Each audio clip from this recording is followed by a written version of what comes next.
اعوذ باللہ من الشیطان الرجیم بسم اللہ الرحمن الرحیم وَيَسْتَفْتُونَكَ فِي النِّسَاءِ قُلِ اللَّهُ يُفْتِيكُمْ فِيهِنَّ وَمَا يُتْلَى عَلَيْكُمْ فِي الْكِتَابِ فِي يَتَامَى النِّسَاءِ اللَّاتِي لَا تُؤْتُونَهُنَّ مَا كُتِبَ لَهُنَّ وَتَرْغَبُونَ أَن تَنكِحُوهُنَّ وَالْمُسْتَضْعَفِينَ مِنَ الْوِلْدَانِ وَأَن تَقُومُوا لِلْيَتَامَى بِالْقِسْطِ وَمَا تَفْعَلُوا مِنْ خَيْرٍ فَإِنَّ اللَّهَ كَانَ بِهِ عَلِيمًا۔ معزز ناظرین، آج ہم آپ کے سامنے سورہ نساء کے رکوع 19 کا ترجمہ و توضیح پیش کرنے کی سعادت حاصل کر رہے ہیں۔ اس پیشکش کا عنوان ہے عورتوں سے متعلق فتویٰ۔ فرمان الہی ہے اور لوگ آپ سے عورتوں کے بارے میں فتویٰ پوچھتے ہیں، آپ کہہ دیجئے کہ اللہ تم کو ان کے بارے میں فتویٰ دیتا ہے، اور جو کچھ تم پر کتاب میں پڑھا جاتا ہے وہ ان یتیم عورتوں کے بارے میں ہے جن کو تم وہ حق نہیں دیتے جو ان کے لیے مقرر کیا گیا ہے، اور جن سے نکاح کرنے کی تم خواہش رکھتے ہو، نیز کمزور اور بے بس بچوں کے بارے میں بھی ہے، اور یہ کہ تم یتیموں کے معاملے میں انصاف پر قائم رہو، اور تم جو بھلائی بھی کرو گے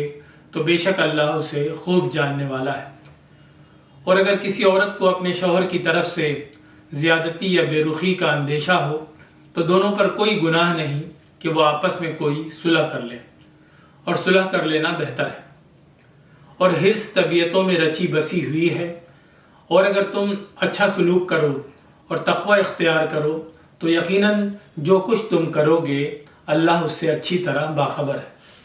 اور تم ہرگز یہ استطاعت نہیں رکھتے کہ عورتوں کے درمیان پورا عدل کرو، اگرچہ تم ایسا کرنا چاہو تو ایسا نہ کرو کہ ایک کی طرف مکمل جھک جاؤ اور دوسری کو معلق چھوڑ دو، اور اگر تم اصلاح کرو اور تقوی اختیار کرو تو بلا شبہ اللہ بخشنے والا رحم فرمانے والا ہے۔ اور اگر وہ دونوں جدا ہو جائیں تو اللہ ہر ایک کو اپنی وسعت سے بے نیاز کر دے گا، اور اللہ تو ہے ہی وسعت والا، حکمت والا۔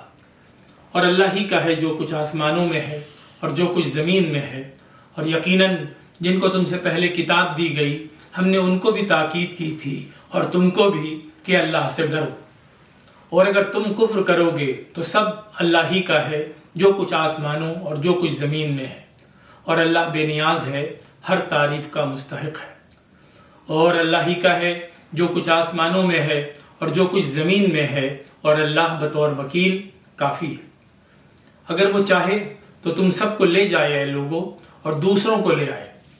اور اللہ اس پر پوری طرح قدرت رکھنے والا ہے۔ جو کوئی دنیا کا بدلہ چاہتا ہے تو اللہ کے پاس دنیا اور آخرت دونوں کا بدلہ موجود ہے، اور اللہ خوب سننے والا، خوب دیکھنے والا ہے۔ ناظرین، جب مرد و عورت نکاح کے مقدس بندھن میں بنتے ہیں تو ایک نیا خاندان، ایک نئی نسل اور ایک نئی امید جنم لیتی ہے۔ یہی خاندان دراصل معاشرے کی اکائی ہے، اور معاشرے کی خوبصورتی کا انحصار انہی رشتوں میں عدل، محبت اور ذمہ داری کے احساس پر ہے۔ اسلام نے جہاں نکاح کو ایک عبادت قرار دیا،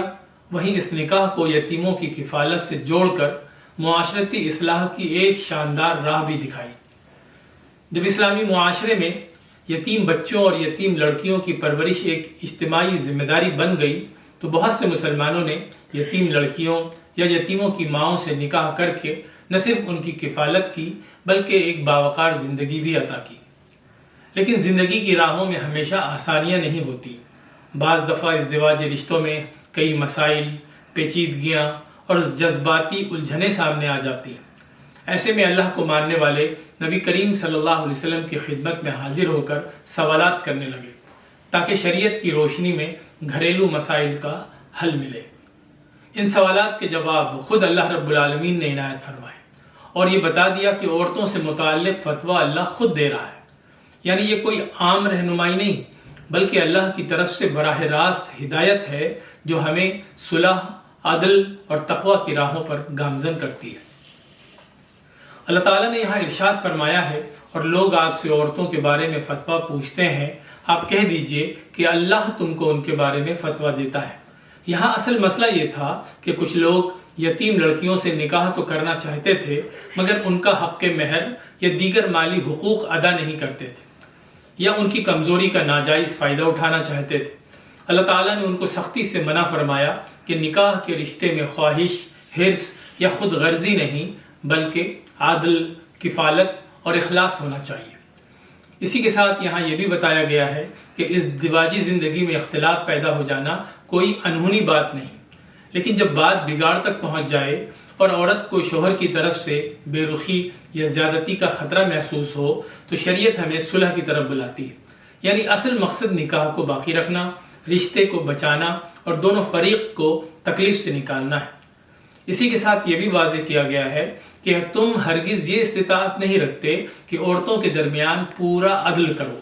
اگرچہ تم ایسا کرنا چاہو۔ یہ انسانی کمزوری ہے اور اللہ اس سے خوب واقف ہے، اسی لیے اس نے یہ حکم دیا کہ دل کا مکمل توازن قائم رکھنا تو ممکن نہیں ہے، لیکن انصاف کا تقاضا یہ ہے کہ کسی ایک بیوی کو ایسا نہ چھوڑا جائے کہ وہ نہ بیوی کی حیثیت میں رہے اور نہ آزاد ہو۔ اللہ نے ہدایت دی ہے کہ اگر تم اصلاح اور تقوی اختیار کرو گے تو وہ تمہاری خطاؤں کو معاف فرما دے گا۔ اللہ تعالیٰ نے یہاں اس رکوع میں ازدواجی زندگی کے تعلق سے ہدایات دیتے ہوئے نہایت تاکید کے ساتھ تقوی کی طرف توجہ دلائی ہے